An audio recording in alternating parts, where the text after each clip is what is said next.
Welcome to this explainer. Today, we're peeling back the layers of a story you probably think you already know inside and out, the story of Yusuf, or Joseph.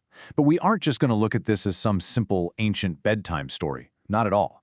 We're going to deconstruct the Quranic narrative and our source texts to show you how this single story is actually an absolute masterclass across multiple disciplines.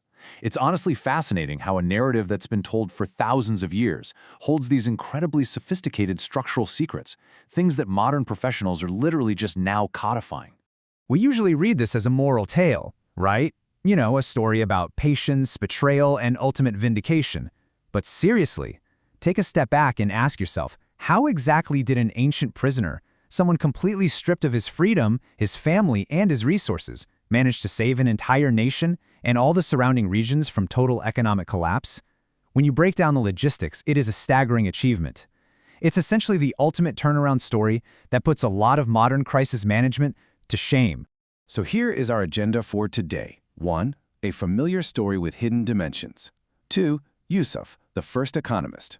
3. Quranic eloquence and miraculous conciseness. 4. Jacob's wisdom and prophetic upbringing. And finally, 5. Divine source and message alignment. All right, let's jump right into Section 1, a familiar story with hidden dimensions. We're moving way beyond the basic historical narrative here. What the source material actually reveals is a highly integrated reform project. Think about it. Yusuf didn't just interpret a dream about 7 fat cows and 7 skinny cows and call it a day. How often do we just wait for circumstances to magically improve before making a plan? Well, Yusuf didn't do passivity. He took immediate, calculated action, and he started his strategic planning right there in his prison cell. He essentially built a blueprint from scratch that saved nations from total ruin, seamlessly combining economic foresight, political maneuvering, and spiritual grounding. And this matters because it proves that true crisis management isn't just about frantically putting out fires, it's about systemic, foundational reform from the ground up. Moving on to Section 2, Yusuf, the first economist. The source text outlines how he instituted a rigorous 5-step national food security program. First up, continuous planting. He maximized agricultural output during those 7 years of abundance. Second, scientific storage. And there's a really fascinating detail here. The text specifically notes the instruction to leave the harvested grain in its spike or its ear. Turns out that's actually a scientifically sound way to prevent rot and pests over long periods of time. Third, he implemented strict rationing, perfectly balancing what was consumed versus what was saved.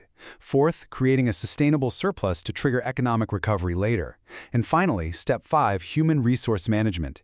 He deployed trusted, highly competent teams to manage this massive logistical undertaking. Honestly, how many modern initiatives fail precisely at that human resource stage? Yusuf had it locked in from day one. Now, when the famine actually hit and people from neighboring lands, including his own brothers, by the way, came looking for help, Yusuf didn't just hand out food randomly. He implemented what was essentially an ancient ration card system. Provisions were strictly limited to exactly 1 camel load per person.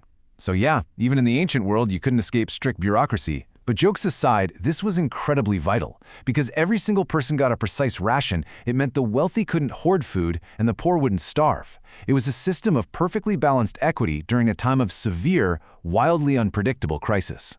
And the way Yusuf handled those international delegations? Pure brilliance. He didn't just give the food away for free, he actually required foreign delegations to bring local goods from their home countries to trade. He effectively set up an international barter system. Why should we care about that today?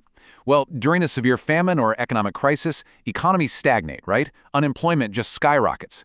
But by demanding trade goods, Yusuf forced people in all those neighboring regions to keep working, keep producing, and keep their local economies moving.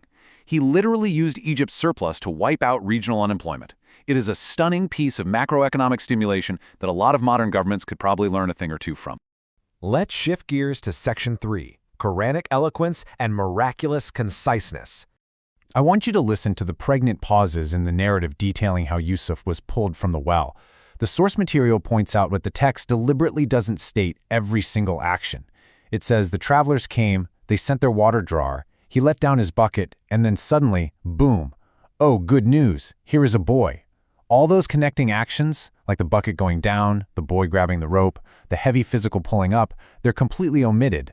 The narrative skips straight to the surprise and the immediate reaction. This intentional conciseness creates this incredibly fast-paced, almost cinematic feeling.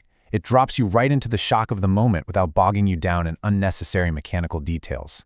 And if we look closer at the specific vocabulary used, it gets even better. The text uses the word sayara for the travelers. That doesn't just mean some random group of lost wanderers. It specifically means frequent travelers who know the routes perfectly. So this implies they knew exactly where that well was. Finding him wasn't just some lucky accident. Furthermore, it says they hid him as bidah, or merchandise. That specific phrasing implies they kept him a secret, which strongly suggests they knew it was illegal and entirely sketchy to just claim a free boy as a slave. And that perfectly explains the next part of the story, where they sell him for a ridiculously cheap price, just a few dirhams. They just wanted to get rid of the evidence quickly. The sheer depth of human psychology and legal awareness packed into just 2 single words is absolutely incredible storytelling. This cinematic tension builds perfectly during that famous scene at the closed doors. The text uses a single word here, istabaka, which means they both raced. This one word seamlessly encapsulates 2 opposing, incredibly intense physical efforts. On one side, the wife of the official is exerting massive physical effort, driven by a desperate, illicit desire to trap him. On the exact opposite side, Yusuf is exerting equal or maybe even greater physical effort, driven by his sheer determination to escape and preserve his integrity. You have 2 entirely different human motivations, creating one singular, explosive moment of action, all captured perfectly in a single verb. All right, Section 4, Jacob's wisdom and prophetic upbringing. So when Jacob finally sends his other sons to Egypt, he gives them this very specific, seemingly strange piece of advice. He tells them, don't enter the city from one single gate, enter from different gates. The source material highlights that this was actually a highly calculated psychological move. Think about it. 11 strong, handsome brothers walking into a foreign city all together would immediately draw attention, suspicion, and potentially envy or the evil eye. Jacob is acting as a protective tactician here. It's this brilliant lesson in balancing practical, real-world caution, like just blending in to avoid unnecessary envy, with the ultimate spiritual realization that human planning only goes so far. He maintains absolute trust in God's overarching will, even while doing everything physically in his power to protect his kids.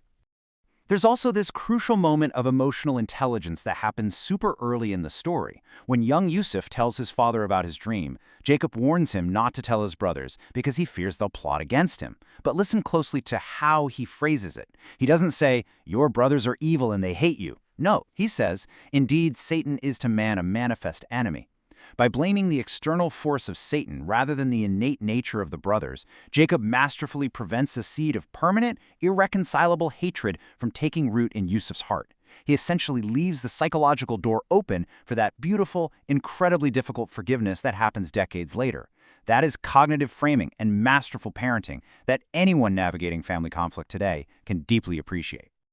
And finally, Section 5, Divine Source and Message Alignment. Our sources point out a really fascinating historical reality here. We're looking at a text completely filled with precise macroeconomic strategies, incredibly nuanced linguistic choices, and deep psychological profiling. Yet historically speaking, this account was delivered by an unlettered prophet in the 7th century Arabian desert. The text itself claims to function as a confirming and guarding force over previous scriptures like the Torah. According to the source material, it aligns very closely with those older narratives while simultaneously elevating them. It systematically adds details that clarify the motivations, the sheer genius, and the underlying morality of the historical figures involved. We took a story most of us think we know completely inside and out. And what did we find? An advanced economic survival plan, an absolute masterclass in concise linguistic storytelling and profound psychological intelligence. It really forces us to ask, what else are we missing? What other incredible depths are just hiding in plain sight in the familiar texts we think we already understand? Thank you so much for joining me for this explainer. Keep questioning what you read, and I'll catch you next time.